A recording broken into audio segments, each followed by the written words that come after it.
Hi guys, आज मैं ऐसे लोगों के बारे में बताने जा रहा हूं जिनके बारे में आपने बहुत सुना होगा। तो आज सुनिएगा। इस दुनिया में असंभव कुछ भी नहीं होता। Nothing is impossible. इस दुनिया में असंभव कुछ भी नहीं होता। Franklin Roosevelt. अब ये पूछो कि ये कौन थे? ये यूनाइटेड अमेरिका के प्रेसिडेंट रहे 12 साल 1933 से 1945 तक। अब ये कहोगे इनमें कौन सी बड़ी बात है? बड़ी बात है, ये इंडिकेट थे, paralyse down the bottom, president of India United state 1939 से 1945 तक। मैं इसका एक और उदाहरण देना चाहूँगा। मेरे दोस्त डॉक्टर ने कहा कि तुम कभी चल नहीं सकती। My doctor told me you will never walk again. My mother told me world and I believe my mother rather than doctor Wilma Rudolph. एक ऐसी स्त्री जिसको पोलियो था। डॉक्टर ने कहा तू चल नहीं सकती। माँ ने कहा तू चल सकती है। उसने कहा मैंने डॉक्टर की बात नहीं मानी, मैंने माँ की बात मानी। 3 ओलंपिक गोल्ड मेडल जीती है ये लड़की, जिसको डॉक्टर बोल रहा था कि तू चल नहीं सकती। दोस्तों, मैं इसका एक और उदाहरण देना चाहूँगा। दुनिया में किसी की बात मत सुनना, नेवर गिव अप। जो तुमको बोले कि तू नहीं कर सकता, साले के कान पे मारना और बोलना साले तू नहीं कर सकता, हम करेंगे। क्योंकि दुनिया ऐसे बेइंतहा बेशुमार लोगों से पटी पड़ी है। ऐसा ही एक और उदाहरण देना चाहूँगा। बीथोवन, एक ऐसे व्यक्ति जो 20 साल की उम्र में अपनी आवाज़ खो दी। उन्हें सुनाई नहीं देता था। और बीथोवन दुनिया के महान संगीतकारों में से एक थे जिन्हें सुनाई तक नहीं देता था, फिर भी बिना सुने दुनिया के महान संगीतकारों में एक थे। एक बार बीथोवन के अंदर 2 विशेषताएं थीं। साबित किया उन लोगों को ये असंभव है, तुम नहीं कर सकते। उन्होंने कहा नहीं, मैं कर सकता हूँ। मेरे दोस्त, मैं ऐसा ही एक और उदाहरण देना चाहूँगा। रविंद्र जैन, इन्हें तो आपने बहुत सुना होगा इनके बारे में।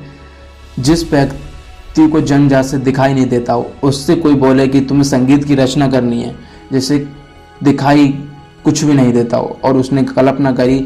एक राधा थी, एक मीरा थी, दोनों ने श्याम को चाहा।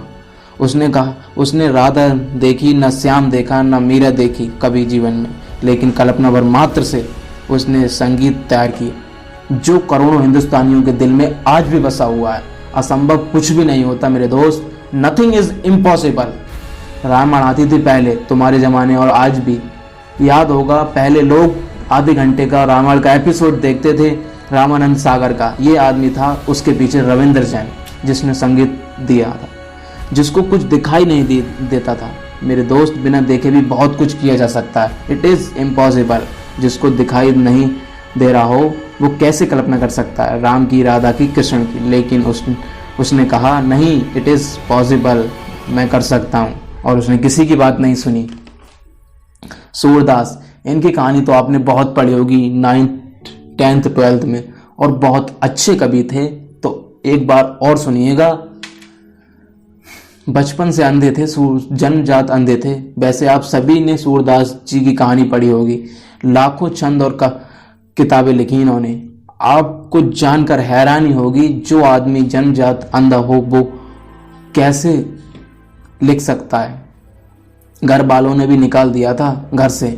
पास में एक पीपल का पेड़ था, उसके नीचे जाके रहने लगे। भगवान कृष्ण के भक्त थे और गाना वाना तो ये पहले से ही गाते थे। सूरदास हिंदी के कृष्ण भक्त शाखा के सर्वश्रेष्ठ कवि थे। जिस प्रकार भक्त कवियों में गोस्वामी तुलसीदास सर्वश्रेष्ठ कवि माने जाते हैं, उसी प्रकार कृष्ण भक्त में कवियों में सूरदास सर्वश्रेष्ठ कवि माने जाते हैं। वास्तव में ये दोनों कवि काव्य गगन के चंदा और सूर्य हैं। तो गाइस, आज की वीडियो से क्या समझे? और अगर वीडियो पसंद आई हो तो अपने दोस्तों को ज़रूर शेयर करना और वीडियो को लाइक कमेंट ज़रूर करना, ताकि अगली नोटिफिकेशन मैं आपको देता रहूं। और देखते रहिए भूवी मोटिवेट। मिलते हैं एक रियल स्टोरी के साथ अगली वीडियो में। तब तक के लिए बाय। अगर चैनल को सब्सक्राइब नहीं किया तो चैनल को सब्सक्राइब जरूर कर लें ताकि